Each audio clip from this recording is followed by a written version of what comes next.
Hello there. I would like to show you one game which is over the board game which I have played today actually. So I'm kind of digressing from my series from the split and Sholta over the board tournaments, but this is still over the board game. This is a federated game, 90 plus 30, so classical standard time controls, and this is played as a part of the league. So in Croatia we have a league in which chess clubs participate, and the matches are six players against six players. So it's played on six boards, and the final result, the final score is what matters, and then a club can progress higher in the league, and then maybe in the better league, and so on. And also, this is my first game in the league, so this is the first time I got a chance to play as part of the team from my club. There are six boards. On the first board are usually the strongest players. On the sixth are the weakest. So as a new guy, I'm naturally on the sixth board, and given my rating, I belong there. So I played on the board six, and I didn't play before because of the pandemics. The league wasn't played regularly, and there are also a number of players interested in playing this league. So you have to wait like for your turn. So this is my first game here, and I faced an opponent. As you can see, he's rated a little bit lower than me, and yeah, the game was a tragedy really, because I'm just as a short introduction. I played as black. I played very good. I played very precise. I played good moves. I played good chess. When I looked at with the engine, almost all moves are either first or second choice of the engine. So after this analysis, I had before the blunder, I had only one slight inaccuracy. So I played it almost perfectly, and I outplayed my opponent. I managed to win 2 pawns, and at one point the engine evaluation is minus 8.3. So minus 8. You know how big advantage this is. And then everything was fine. I have my score sheet here until, let's see, move 32, and then in move 32 I blundered the rook, and it was game over. So yeah, chess is hard. You don't want to lower your guard, even if you have completely winning position. So let me show you the game. I'll try to do this quickly. Yeah, it's painful. I mean, I played this today. I finished the game, and maybe no, it's 6 o'clock, so I finished maybe 5 hours ago. So it's still very fresh, and oh boy, the pain. It really hurts. This game hurts.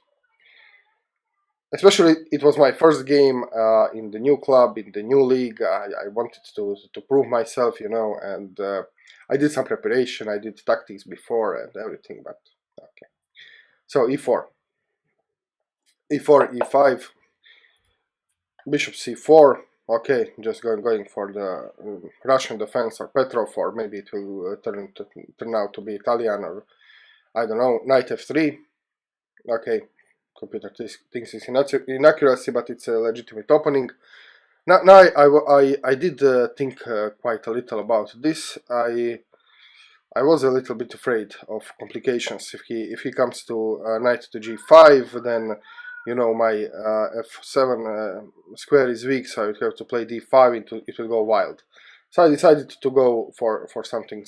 I mean, this would happen if I play, for example, knight to c6. So I just took the central pawn. I mean, if you are black, if you can take the e pawn, it's always good. So knight takes c4, queen e2. Now he's kind of pinning something, and I just play d5 here. So now I have full pawn center, and the evaluation is -1.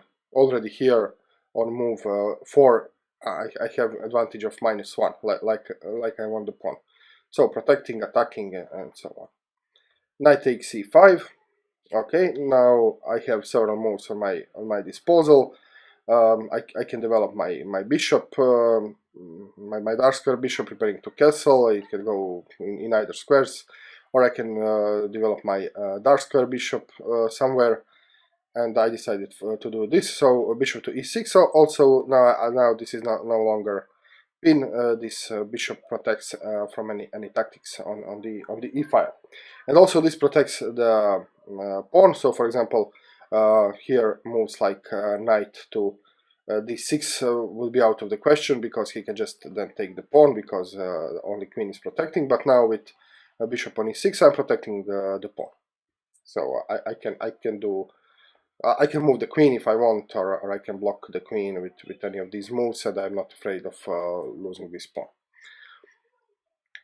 Bishop to b3, he retracts the bishop, and you can see, well, even now I have c5, and I'll be sure to win the bishop. But let's first develop and castle, and then I saw this in the game, but let's first finish development. Bishop d6, it comes with the tempo. Kind of tempo. I mean, it's attacking, developing, and attacking move. And here I expected d4. So if he would have played d4, it would be, yeah, like still a little bit advantageous, but it will be okay. And I expected this. Then I would just continue castling, and then maybe challenge the center.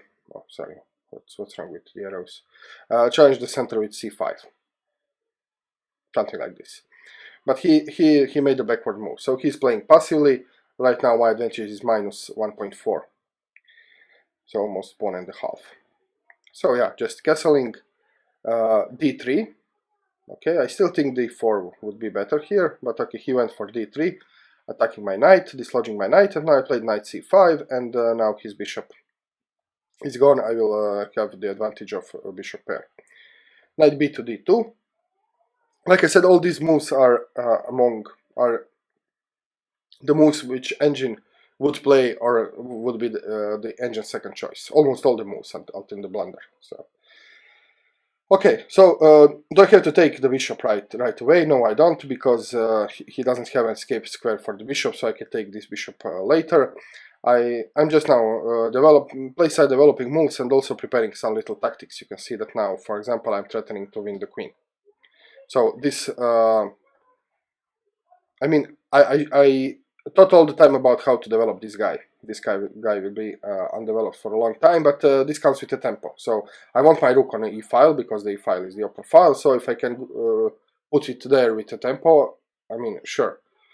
So this kind of comes with a tempo. He has to do something unless he will lose his queen, or he will block and then lose the knight. Okay. So rook to e8, castles, and okay, now I thought that it's a good time to take the bishop. Why not? He takes with the knight, and again there are some tactics. So, for example, if you can imagine that this pawn is somehow here, or that this pawn is not here, then I could just take the knight and attack the queen simultaneously. So if this pawn wasn't here, I take the knight, and he cannot take back the bishop, and I win the piece. So this is also the tactics I saw, and I was thinking about how to exploit it. This is one of the reasons why I play c5, and c5 is a good move. I mean, I now control all of these important squares, and also I can play d4 at some point with the threat of these tactics. Here I cannot play d4 because he can take just the pawn with this piece, with this attacked piece. So if I play here with this idea, if he takes with this knight, then of course it fails, but he can take with this knight. Okay, so c5, bishop g5. Okay, I thought, I mean, I was thinking a lot in the game. I spent almost all of my time. This looks easy, but I really spent lots of time for each move. I was very focused, very concentrating. I didn't get up a lot. I got up a few times to go to the toilet and just to take a sip of water, but I try to be very focused. So I was thinking what to do here. Do I move the queen somewhere, or do I block? And I decided to block first because it comes with a tempo. Second, I don't mind this structure. Yeah, this does open a light square diagonal, but he doesn't have light square bishop. I do, so I don't care. Also, this move weakens the defense of this bishop, but also I don't care. This bishop is defended well enough. And also, if this bishop ever moves, it's a discarded attack. So I played f6, he retreated the bishop, and now I went for d4. And it was, yeah, engine approves this move. Yeah, d4.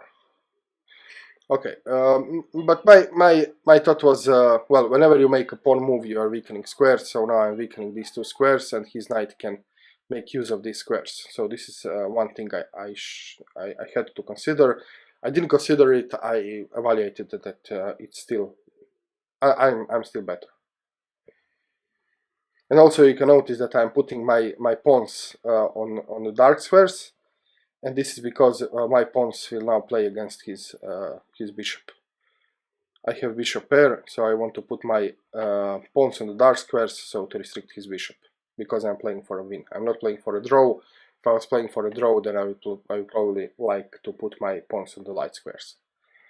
Okay, bishop f to e1. Yeah, this is one way to avoid. I mean, this is now a threat, obviously. Just taking, and then he has to move his queen, and I take this guy back. So rook f to e1. Now I cannot take because this rook is attacked twice. So if I were to take, he can just take my rook. Takes with the check. So I didn't achieve anything. Okay, so now I just developed this. This guy has waited for enough time. So knight to c6.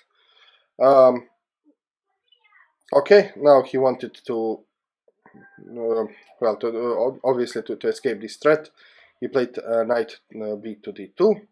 Now, okay, this is the position in which I stopped a little bit more. I tried to figure out what was going on, what are my advantages, what are my disadvantages, where do I want to put my pieces. So I was thinking strategically about this position, and I decided that well, queen to d7 is the best move because it connects the rook. So this threat is, for example, I can take this pawn. So this threat is again actualized. The queen is not in the pin anymore. My rooks are connected. The queen is very active. So I played queen to d7.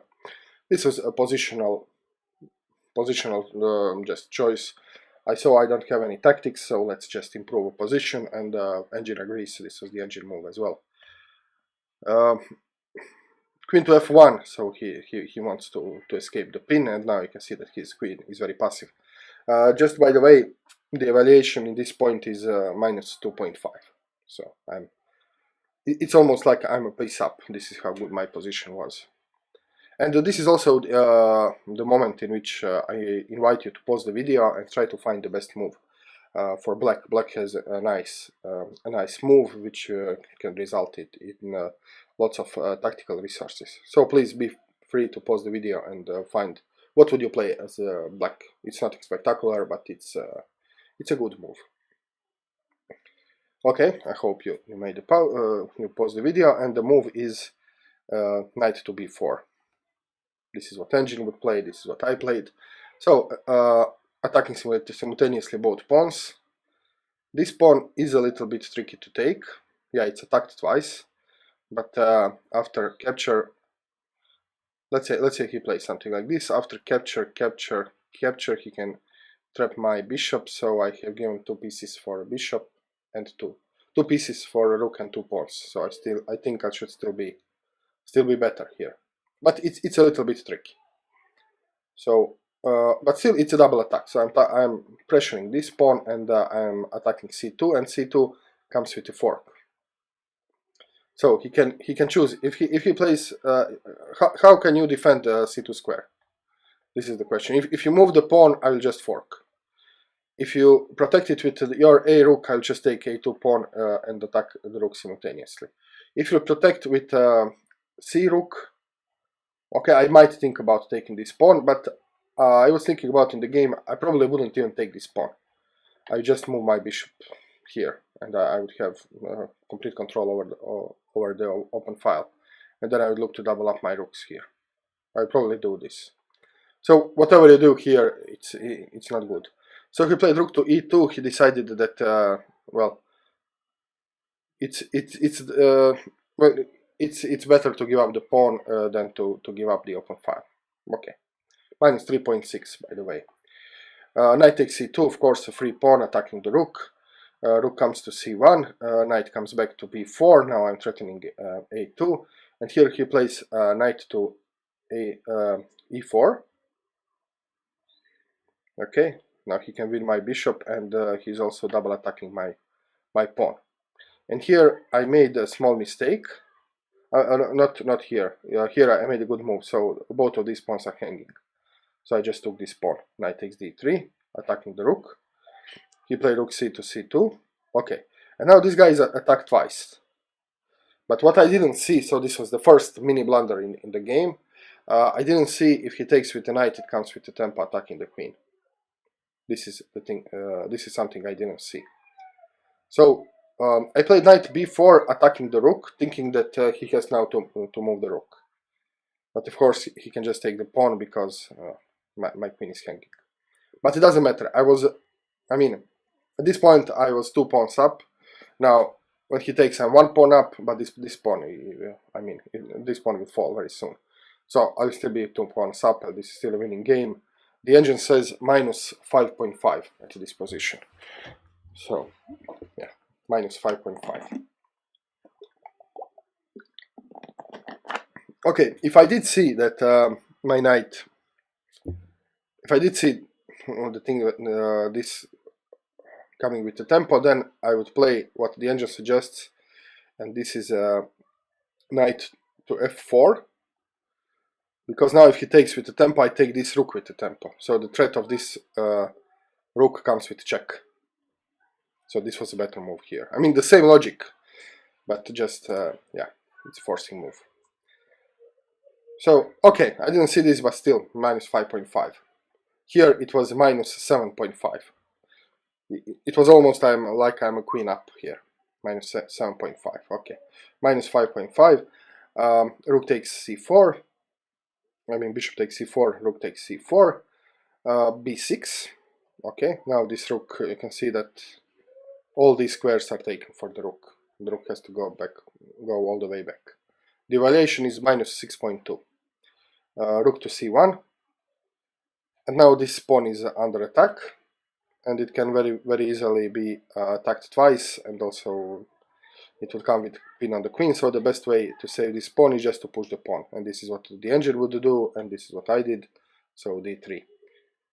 Rook to d2. He starts trying to block the pawn, and now it's time just to cash in on this pawn. So I am taking this e2 pawn, and now I'm still 2 pawns up, and you can see that this pawn is very dangerous. I mean, it gives me 2 penetration squares. It's very solid. It's on light squares. I have light square bishop, so very soon I will protect my pawn with the bishop.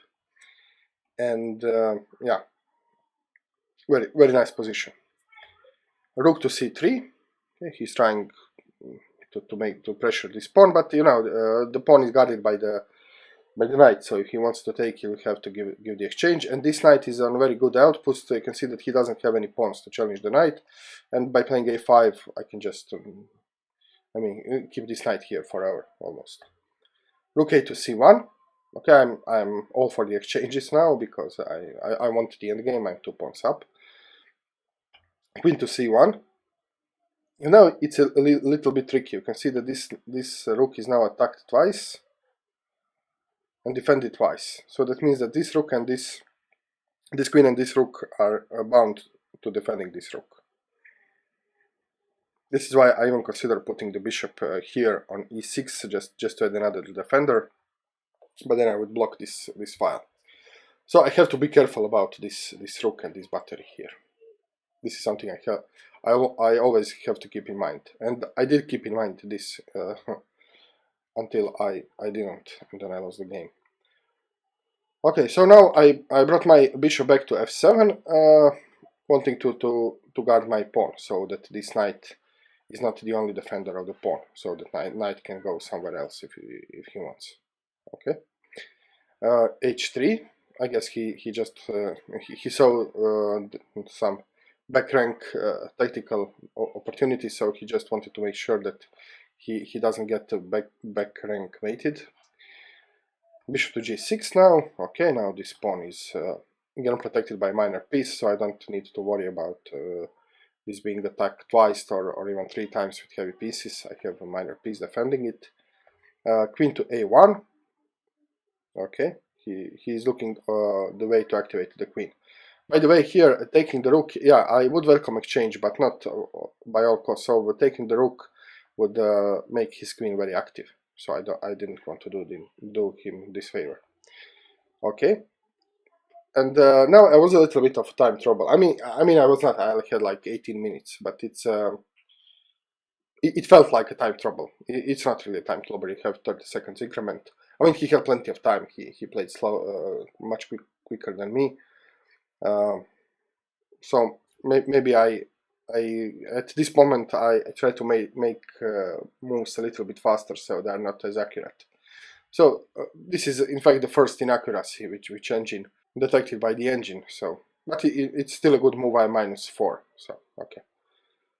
Queen to a3. Okay, he wants to activate the queen. And also he's now attacking my knight, so like I said, just a5 protects the knight, and also this pawn is protected, so this knight is here to stay.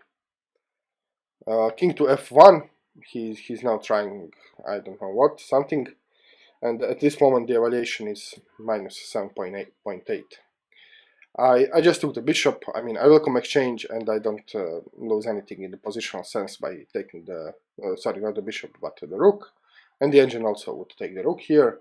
Knight takes d2 here, and here this is the peak of the black success. It's -8.3 at this point, so I have plenty of moves.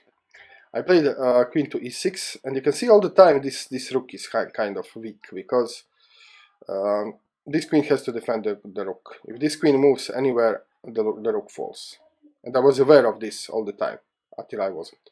So queen to e6. Now threatening this check, which is actually not so strong, because if I check, he moves, I can check again, he moves here, I cannot take the knight because the rook falls. This is what I saw in the game. And now he played queen to b3. Okay. And at this moment I was thinking about, I don't know what, several options. I was thinking about this check, I was thinking about bringing bishop back maybe, I was thinking about, I don't know what. But then at some point I saw, okay, well, he's offering me the queen exchange. Do I want to exchange queens? This was my thinking process. Okay, do I want to exchange queens in this position? And then I was looking this positionally. Okay, I'm 2 pawns up. I have a pawn on the third rank. I have a bishop who is supporting the pawn, so this pawn is very strong. I have a rook which can help in promotion and so on. So this is a winning endgame. He has only dark square bishop. I can even include my king via light squares and so on. So after 2.5 hours, so it's 2.5 hours long game at this moment, I just forgot that chess is about calculation, that you cannot just make a move on the positional grounds without calculating the forcing moves. So if there are forcing moves in the positions, like checks, captures, some obvious forcing moves, you have to calculate them. And I forgot, somehow I forgot this. And I took the queen, and I didn't even calculate what would happen next. I was just thinking, okay, we will exchange queens and everything will be great. And, well, you can probably see yourself what happens when I take the queen. I took the queen, and he just inserted this in between move. And he took the queen back. And I just lost the rook. And now he's plus 6, I don't know. And I of course, I resigned at this point. Yeah. Not a pleasant thing to to experience after 2.5 hours on the board, and after excellent play.